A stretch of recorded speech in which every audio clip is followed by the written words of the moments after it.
The sound was light, yet decisive, cutting through the relentless drizzle. Mark, a single father lulling his daughter to sleep, hesitated to open it. No one ever came here at this hour. The damp scent of old wood, the steady tick-tock of the grandfather clock, and the dim, yellow light made the small house feel as if it were holding its breath. When he cracked the door open, the girl was soaked, trembling, and clutched a faded canvas bag. I need to see the man who used to be a firefighter here." He nodded warily. Her gaze swept the room, landing on a framed photograph of a little girl on the side table. "Is that your daughter?" He managed a faint smile. "Yeah, my daughter." Her expression darkened, the power imbalance stark, her vulnerability against his guarded stance. Then she spoke, her voice a whisper, as if afraid of being overheard. "Someone needs you to save them. One more time." The sound of the rain on the porch merged with the heavy beat of his own heart. And this time, the door closed with both of them inside. The lock clicked shut, a sound far louder than the soft patter of rain against the window panes. It sealed the storm outside, but seemed to trap an entirely different kind of tempest within the four walls of the small house. Mark stood with his back to the door, his senses on high alert, a vestige from a life he'd left behind. He was no longer a firefighter, but the instinct to assess, to control, to protect, was etched into his very being. The air was thick with the scent of wet wool from the girl's coat, and an unspoken fear that clung to her like a second skin. He watched as she stood shivering on the small welcome mat, her arms wrapped around herself, her eyes darting around the living room, as if expecting a threat to emerge from the shadows cast by the single floor lamp. His own home, once a sanctuary of quiet predictability, now felt like a charged, uncertain space. He cleared his throat, the sound gentle but firm. You can have a seat. I'll get you a towel." He moved not toward her, but toward the linen closet in the hallway, his movements deliberate, giving her space. His primary concern was the closed door to his left, behind which his 8-year-old daughter, Ellie, was sleeping. Her world was one of bedtime stories, mismatched socks, and the unwavering belief that her father could fix anything. He intended to keep it that way. He returned with a thick, clean towel and a spare blanket, placing them on the worn armchair farthest from her. He saw her eyes follow him, wide and assessing, like a wild animal unsure if it had found shelter or a trap.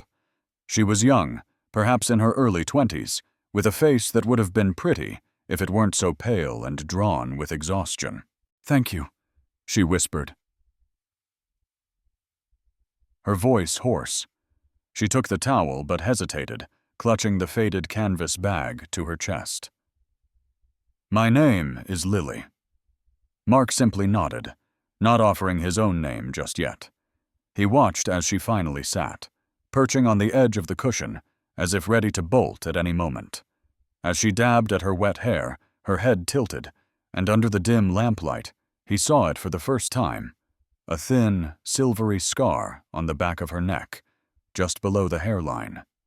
It was an old mark, not a recent injury, but it was stark against her skin, a detail that didn't fit with the rest of her story. It was a silent question mark.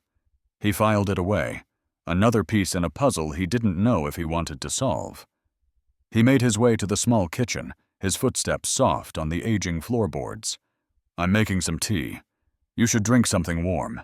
The conversation, when it came, was stilted, fragmented. Mark stayed in the kitchen doorway, leaning against the frame, creating a safe distance between them while he nursed his own mug. Lily held hers with both hands, absorbing the warmth as if it were life itself. When he asked her what she was running from, she flinched, a barely perceptible tightening of her shoulders. "Just someone," she said, her eyes fixed on the swirling steam. "He wouldn't have thought to look for me here, in a place so quiet." The way she said he was filled with a specific kind of dread, a familiar narrative he'd seen before in frantic emergency calls. It led his mind down a predictable path, a story of a man with a heavy hand, and a woman who finally found the courage to flee. He felt a swell of protective anger, not just for her, but for the violation of peace she represented. It was a classic red herring, and in his weariness, he took the bait. "Are you hurt?" he asked, his voice low, professional. "Do you need me to call the police?" Her head snapped up, panic flashing in her eyes. "No, please, no police. That would only make it worse. I'm safe here, for tonight. That's all I needed. A few hours of safety." She looked over at the side table again, her gaze falling on the photograph of Ellie, a bright, gap-toothed smile frozen in time. The picture was Mark's anchor, a constant reminder of his purpose. Lily's expression softened, the fear momentarily replaced by a profound sadness that seemed too old for her years. "She's beautiful," Lily said quietly. "You must be a good father." The words were simple, yet they landed with an odd weight, as if she weren't just making an observation, but stating a known fact. It was unsettling, this sense of familiarity from a complete stranger. He let her sleep on the couch, wrapped in the blanket he'd given her. He told himself it was the right thing to do, the human thing to do. His former captain used to say that their job wasn't just fighting fires, but running toward the chaos when everyone else ran away. Tonight, the chaos had knocked on his door. After he was sure she was asleep, her breathing deep and even, he walked through the house, checking the locks on the doors and windows one last time. He stood in the doorway of Ellie's room, watching the gentle rise and fall of her chest in the soft glow of her nightlight. The steady rhythm was the only thing that felt real, the only thing that made sense. His quiet, carefully constructed life had been breached. He didn't know if he had just offered shelter to a victim or invited a deeper, more complicated danger into his home. As he finally retreated to his own room, he knew one thing for certain: sleep would not come easily. The morning arrived quietly, the gray light of dawn filtering through the windows and painting the living room in soft, muted tones. The storm had passed, leaving behind a world washed clean and deceptively peaceful. Mark had been awake for hours, sitting at the small kitchen table with a cold cup of coffee, his ears trained on the sound of the woman's breathing from the other room. It was the shallow, fitful sleep of the hunted, not the deep, restorative rest of the safe. When he finally heard the subtle shift of weight on the couch, he rose and began making breakfast, the familiar routine a small anchor in the day's uncertainty. Lily emerged from the living room, the blanket folded neatly over the back of the armchair, her presence both an intrusion and a strange, silent question. She looked less like a threat and more like a ghost, haunting the edges of his life with her tired eyes. Their initial interactions were a delicate dance of avoidance and necessity. She offered to help, and he, after a moment's hesitation, accepted. He was surprised by her efficiency, the way she moved through his small kitchen as if she'd known it for years, organizing the clutter on his counter with an absent-minded grace. Then Ellie woke up. She padded into the kitchen, rubbing the sleep from her eyes, and stopped short, staring at the strange woman sitting at her table. Mark tensed, ready to intercept any fear or confusion. But Ellie, with the unfiltered curiosity of an 8-year-old, simply tilted her head. "Who are you?" she asked. Lily's smile was fragile, but genuine. "My name is Lily. Your dad was kind enough to let me stay the night." That seemed to be enough for Ellie. She climbed into her usual chair, launching into a detailed explanation of her dream, which involved a squirrel who could play the banjo. Lily listened with an attentiveness that Mark himself often struggled to muster before his second cup of coffee, and he felt a small, guarded part of him begin to soften. Over the next 2 days, an unspoken rhythm developed. Lily became a quiet fixture in the house. She never spoke of her past or the person she was hiding from, and Mark learned not to ask. Instead, she filled the silence with small acts of service. She helped Ellie with her homework. She mended a tear in Mark's work shirt with a neat, almost invisible stitch, and she cooked a simple but delicious soup that filled the house with a warmth it hadn't felt in years. Mark watched her with a growing sense of conflict. He saw how easily she charmed Ellie, how his daughter had begun to follow her around, chattering endlessly. He also remained acutely aware of the details that didn't add up. He would sometimes catch her staring out the window, her jaw tight, her hands clenched, before she would notice him looking and force a placid expression onto her face. The scar on her neck was a constant, silent reminder of some past violence, a story she refused to tell. The moment that shifted his suspicion into a sharper, more focused alarm happened on the third afternoon. Mark was cooking, a rare attempt at a more complicated meal, when a slick of oil in the hot pan suddenly ignited. Flames shot up with a startling whoosh, licking the air just below the cabinets. He reacted instantly, his training taking over. He turned off the heat and reached for the box of baking soda, his movements calm and economical. But from across the room, Lily's voice cut through the air, sharp and technical. "Smother it. Don't scatter it. The flash point on grease is low, but the smoke is class 2. It's the inhalation you have to worry about." He stopped dead, his hand hovering over the stove. He glanced back at her. She stood frozen by the doorway, her face pale, her eyes wide with something other than fear. It was a look of clinical assessment, the detached gaze of a professional. She had just described the situation with the precision of a fire inspector, not a terrified bystander. The small fire was out in seconds, but a new, more unsettling fire had been lit in Mark's mind.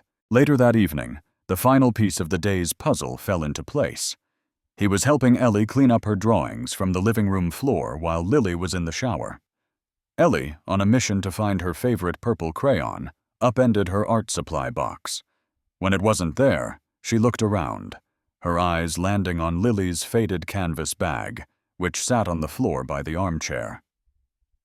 "Maybe Lily has one," she declared, and before Mark could stop her, she unzipped the bag and plunged her hand inside. She didn't find a crayon. What she pulled out was heavy, metallic, and distinctly out of place. It was an old-fashioned lighter, made of brushed brass, its surface worn smooth with time.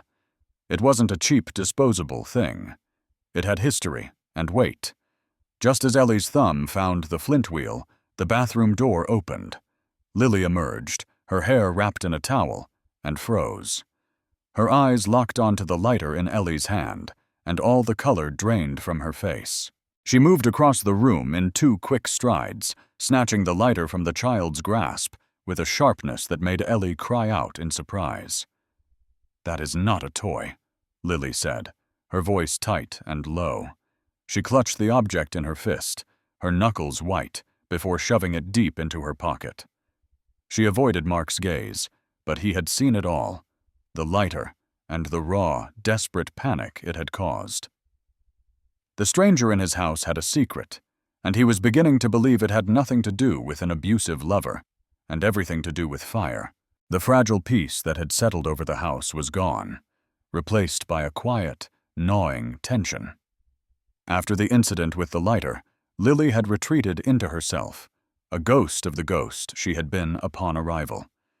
She still moved through their lives, helping Ellie with her coat and setting the table for dinner, but her movements were mechanical, her smiles brittle. The easy warmth that had begun to bloom between the 3 of them had withered, and a chill had set in. Mark found himself watching her constantly, his mind a relentless engine of suspicion, trying to reconcile the gentle woman who read his daughter bedtime stories with the panicked stranger who knew the flashpoint of grease fires and carried secrets in a faded canvas bag. He felt a profound sense of loss for the simple quiet she had disrupted, and an even more profound sense of dread for what truths she might have brought with her. The mail arrived on a Tuesday, an ordinary stack of bills and junk mail that Mark sorted through with practiced indifference. But tucked between a credit card offer and a local grocery flyer was a plain white envelope with no return address. His name and address were typed, the font clean and impersonal. It was the kind of mail that was either a mistake or a threat, A cold knot formed in his stomach as he slit it open. Inside was a single sheet of paper, also typed. There were only 4 sentences. You think you know what happened at the Elm Street warehouse fire 5 years ago. You don't. It was not an accident. Your partner shouldn't have died that day. Ask the girl in your house about what she saw. He read the words once, then twice, the black ink seeming to burn into the page. Elm Street. The name was a phantom limb, an ache that had never truly faded. It was the day he lost his partner and best friend, Frank. The day a part of himself had been buried under 10 tons of charred timber and regret. The house suddenly felt small, suffocating. The air grew thick with the ghost of smoke, and he could almost hear the roar of the backdraft, feel the searing heat that had thrown him clear, but had trapped Frank inside. He sank into a kitchen chair, the letter trembling in his hand. For 5 years, the official report had been his only comfort, a tragic but unavoidable accident caused by faulty wiring. He had clung to that conclusion because the alternative was too monstrous to consider. Now, this anonymous note, coupled with the arrival of a mysterious girl, had torn that fragile comfort to shreds. He looked from the letter to Lily, who was in the living room, showing Ellie how to braid a friendship bracelet. The domestic tranquility of the scene was grotesque. A lie.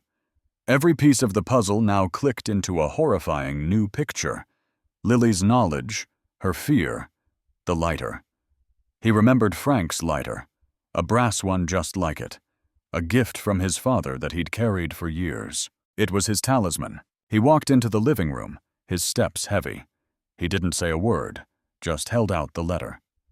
Lily looked up, her hand stilling over the colorful threads.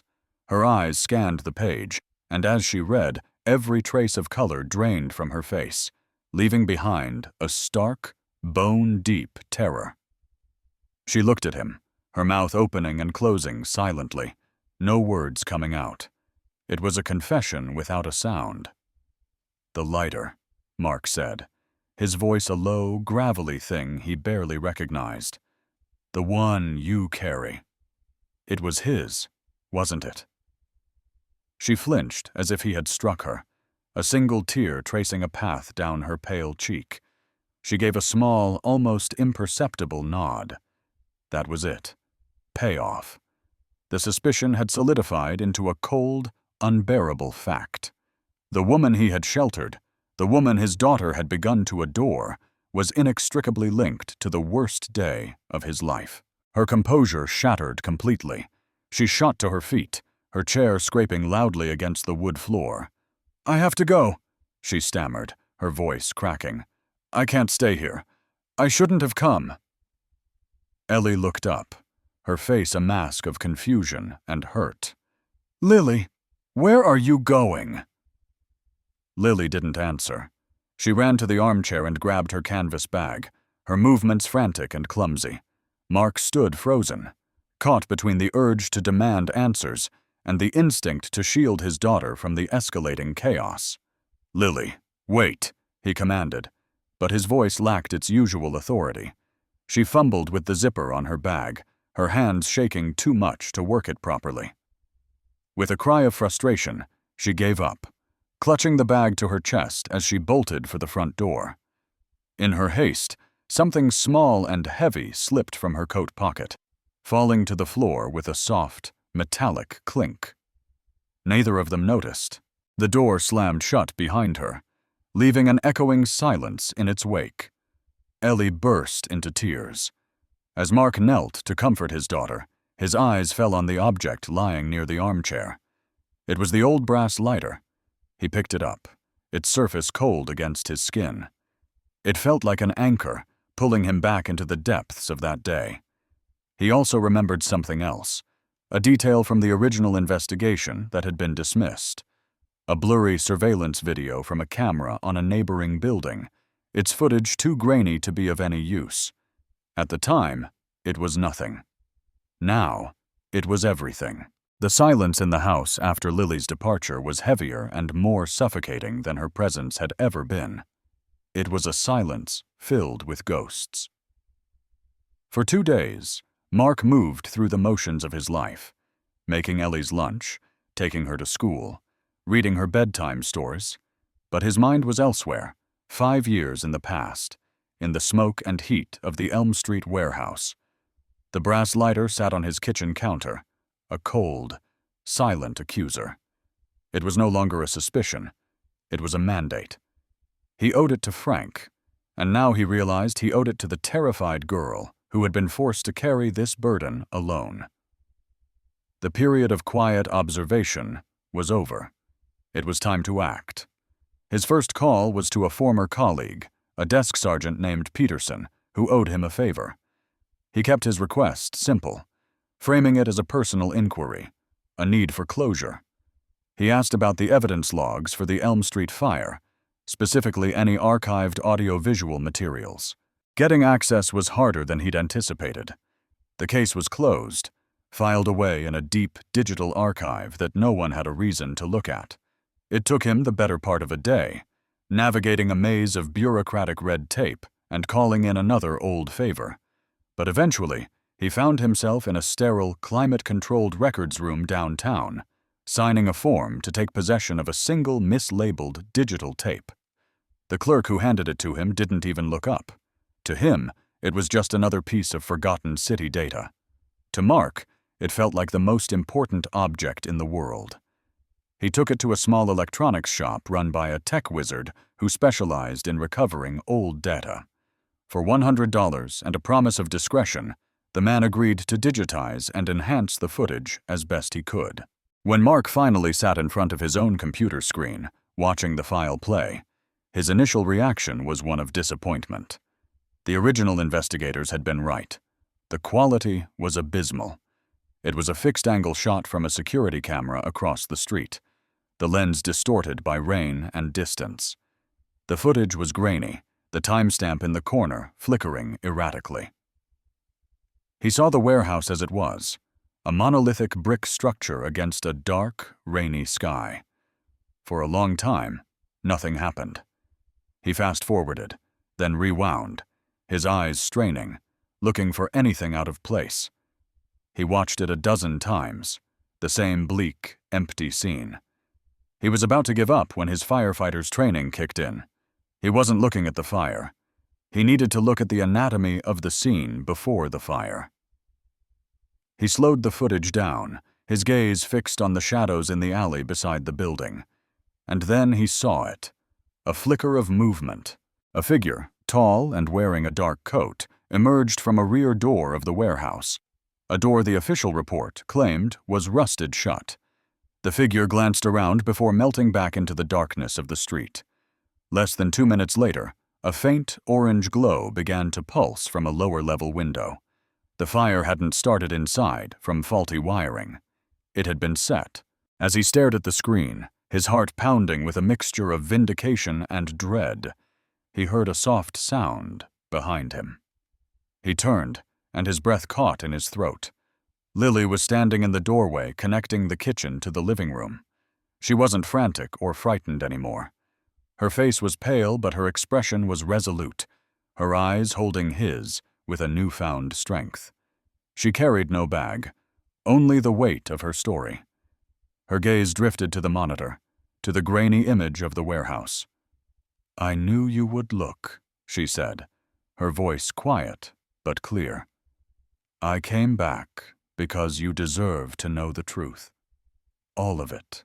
She sat down at the table, her hands clasped in front of her, and finally unburdened herself of the secret she had carried since she was a teenager. The man who had been blamed for the fire, the one the investigators had labeled a disgruntled employee turned arsonist, was her father. He was the night watchman. He hadn't started the fire. He had discovered it. He had called it in, then gone back inside, believing someone was trapped. The person he went to save was Frank. "He was set up," Lily said, her voice thick with unshed tears. "My father found something illegal they were doing in that warehouse. He was going to expose them. They killed him and set the fire to destroy the evidence, to destroy him, and to destroy his name. She was the witness. She had been waiting in the alley to be picked up from his shift, and she saw the man in the dark coat leave the building just before it burned. The lighter had been her father's. She had picked it up from the ashes days later, the only thing she had left of him. Her story washed over Mark, dissolving the last of his suspicions and replacing them with a heavy, aching empathy. He had been so focused on Frank's death that he had forgotten there was another victim that day, a man who had been erased and villainized. "I was 16, Lily continued, her voice barely a whisper. "I was terrified. They knew someone had seen them. I've been running ever since." She reached into her pocket and pulled out a small, plastic-sealed piece of evidence, a fragment of burnt paper. On it, in her father's familiar handwriting, was a cryptic note, the letter R and the number 7. "It was in his locker," she explained. "It's the last thing he wrote. I don't know what it means, but I know it was important." Mark looked from the note to the blurry figure on the screen, then to the determined face of the young woman sitting across from him. They were no longer strangers brought together by chance. They were allies, bound by a shared loss and a burning need for justice. The real investigation had just begun. The atmosphere in Mark's house had transformed from one of tense mystery to the stark, buzzing energy of a command center. They were a team now, united by a singular, obsessive purpose. The partially burnt note with the symbol R7 sat on the table between them, the focal point of their new reality. "It has to mean something," Lily insisted, tracing the characters with her finger. "My father wasn't a man who did things without reason."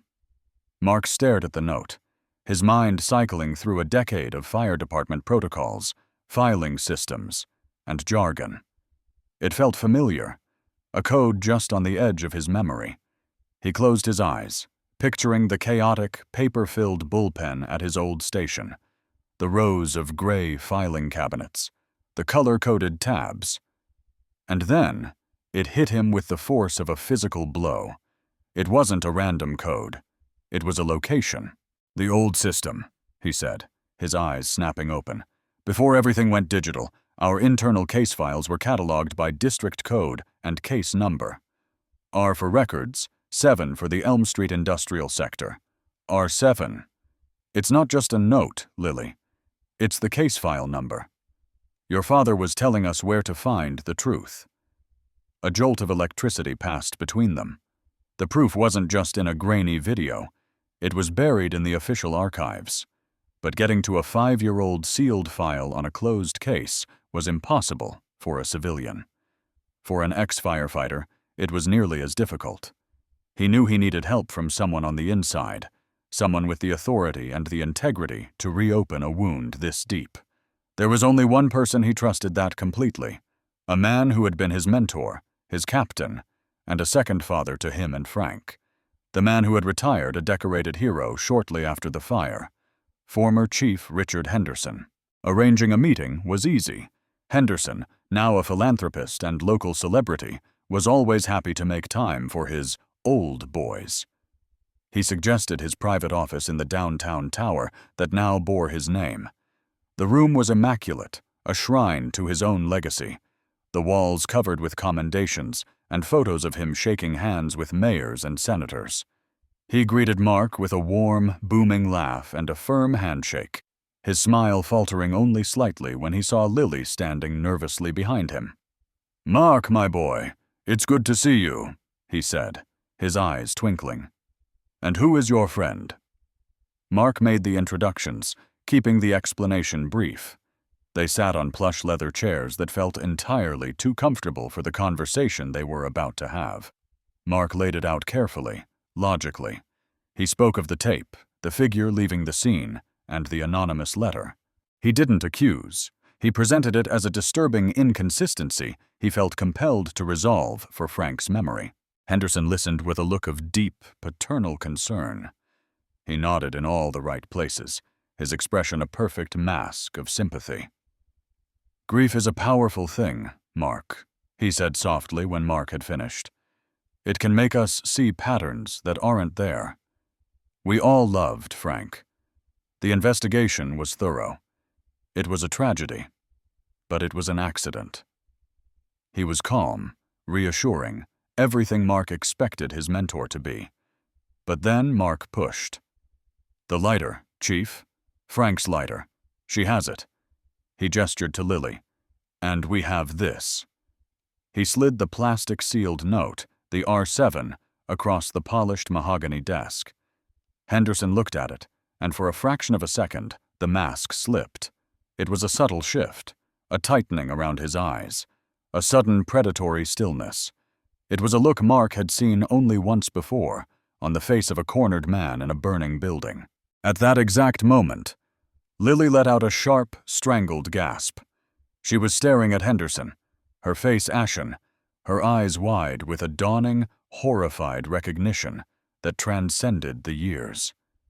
"It was you?" she whispered, the words barely audible. "The coat, the way you stand, the man in the alley. It was you." The air in the room turned to ice. Henderson's smile didn't vanish. It curdled, twisting into something cold and menacing. He leaned back in his chair, the friendly facade dissolving to reveal the ruthless stranger beneath. He didn't have to confess. His silence was an admission, his cold gaze a confirmation. The man they had come to for help was the monster they were hunting. The hero was the villain. "You should have left it alone, Mark," Henderson said, his voice dropping to a low, dangerous growl. "Some fires are meant to burn out. You're playing with embers that could destroy everything you care about. Think about your daughter." The threat was unmistakable, a cold blade pressed against the life Mark had built. The meeting was over. They left the office in a daze, the city streets feeling hostile and alien. They were no longer investigators. They were targets. In the elevator, Mark's mind was racing, replaying the meeting, searching for a weakness. He remembered Henderson's hands during the conversation. As he'd delivered his veiled threats, he had been idly spinning a key on his ring, a heavy, old-fashioned brass key. It wasn't a modern car key or a house key. Mark recognized the make instantly. It was a Chubb key, the type used for the pre-digital fireproof document safes in the basement archive of the central fire station. The safe where the original untampered R7 file would be stored. He now knew where the proof was, and he knew the man who held the key. The hunt for the truth had just become a heist. There was no time for deliberation, no room for fear. The moment they left Henderson's office, they were no longer victims of the past. They were soldiers in a war against time. Mark knew Henderson would not remain idle. He would be moving to cover his tracks, to neutralize the threat they now posed. Their only advantage was that Henderson likely underestimated them, seeing them as a grieving man and a scared girl, not as a genuine danger. Their first priority was the R7 file, and to get that, they needed the key. They discovered through a quick online search that Henderson was the guest of honor at the annual Firefighters Charity Gala in 2 days' time.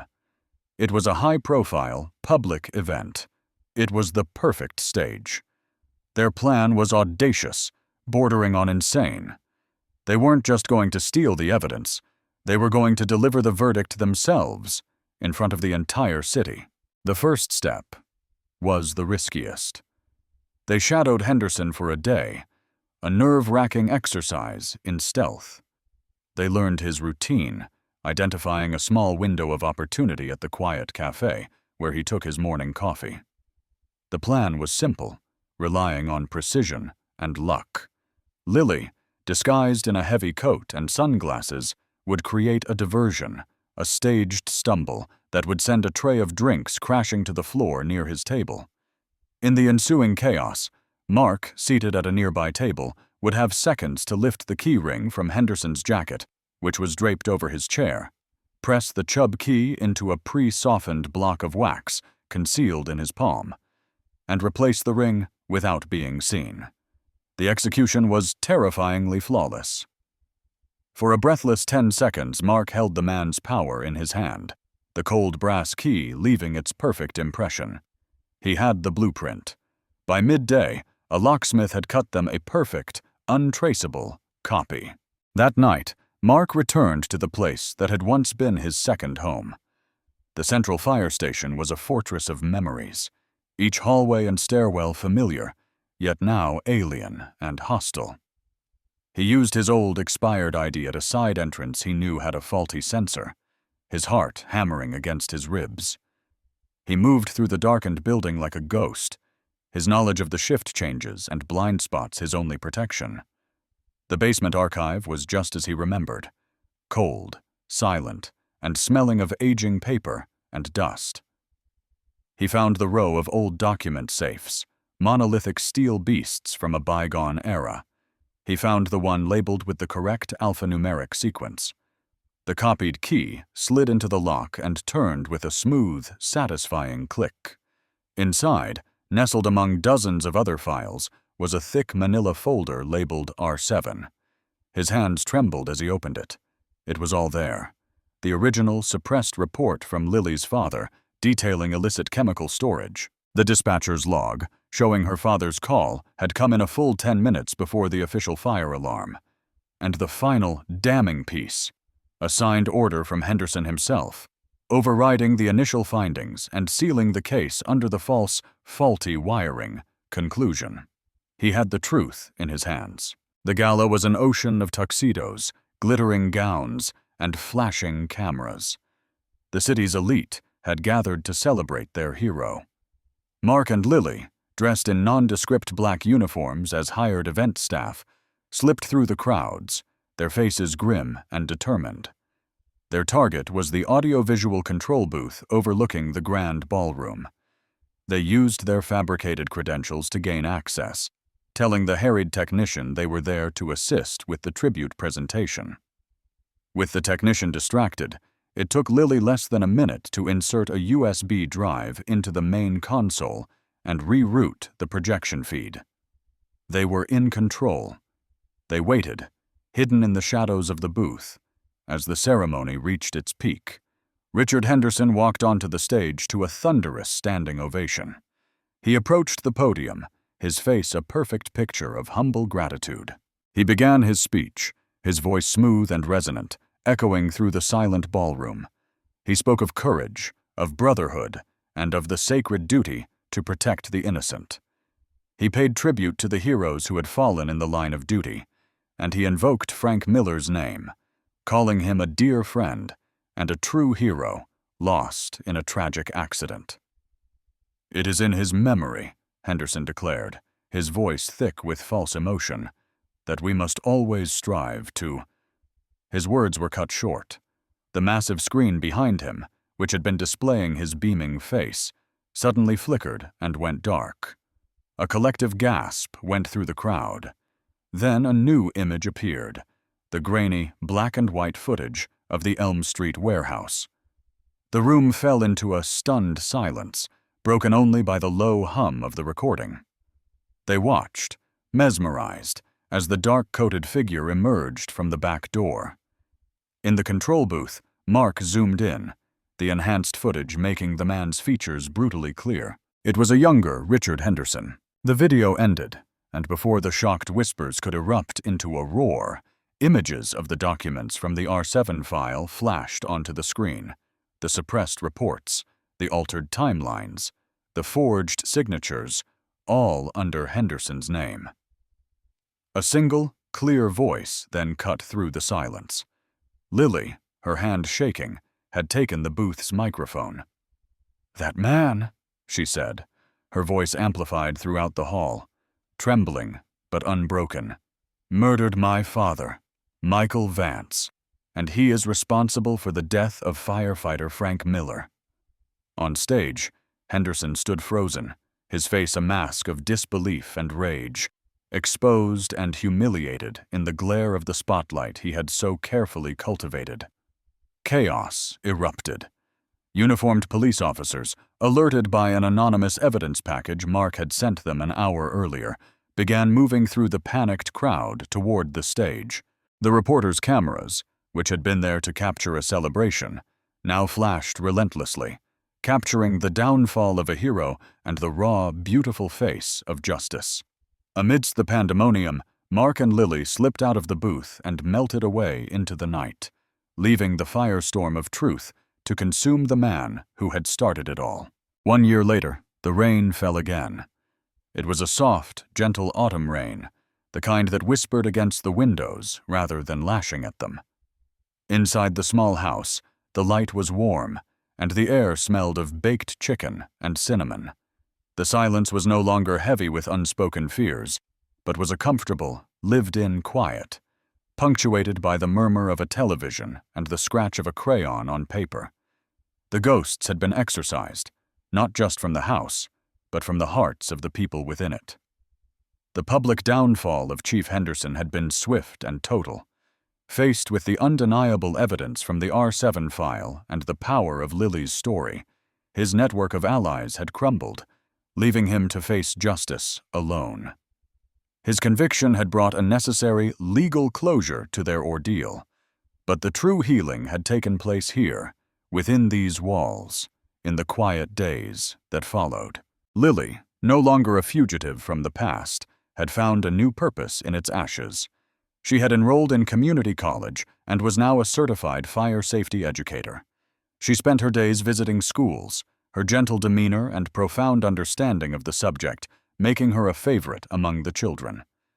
She would come home in the evenings with chalk dust on her fingers and stories of fire drills and excited kids, her face animated with a light Mark had never thought he would see. She was turning her trauma into a shield for others, transforming the very thing that had tried to destroy her into a source of strength. Mark, in turn, had found a peace he thought he had lost forever in the Elm Street fire. The heavy cloak of guilt and solitude he had worn for 5 years had finally been lifted, replaced by a lightness he felt in the easy way he laughed and the simple joy he took in watching his family. Ellie, the quiet center of their world, had blossomed. She sat at the coffee table now, meticulously coloring a picture of a red fire truck. She looked up from her drawing, holding it up for inspection. "Mom," she said, her voice bright with pride, "look what I made for your class." Lily knelt beside her, wrapping her in a warm hug and praising the drawing with genuine delight. The word "mom" had come naturally, tentatively at first, then with the easy confidence of a truth that had finally found its voice. It was a sound that filled the house with more warmth than any furnace ever could. The framed photo on the side table, the one that had once been a symbol of Mark's lonely vigil, was now gone. In its place stood a new photograph, a picture of the 3 of them at a county fair, their faces bright with laughter, Ellie perched on Mark's shoulders and Lily standing beside them, her hand resting on his arm. It was a portrait of a family, forged not by blood, but by fire and faith. And then it came. A knock on the door. It was soft, but distinct, just as it had been a lifetime ago. For a fleeting second, the memory of that other night, that other knock, flickered in the air. But this time, there was no hesitation, no fear. The house did not hold its breath. Mark looked up from his book, his eyes meeting Lily's across the room. She smiled, a small, knowing smile that held all the understanding of their shared journey. The rain pattered against the roof, a gentle, cleansing sound. The past was no longer a threat knocking at the door. It was simply the foundation upon which they had built their new life. Mark closed his book and stood, his movements calm and unhurried. He walked over to Lily, taking her hand in his. "Should we get it?" he asked, his voice low. It was not a question of caution, but of invitation, a confirmation of who they had become. Together, they walked to the door, their steps in perfect sync. They opened it, not as a man protecting his solitude or a woman seeking refuge, but as a family offering sanctuary. The warm, golden light from their living room spilled out into the rainy darkness, illuminating the face of a weary traveler, a stranger in need of shelter. The circle was now complete.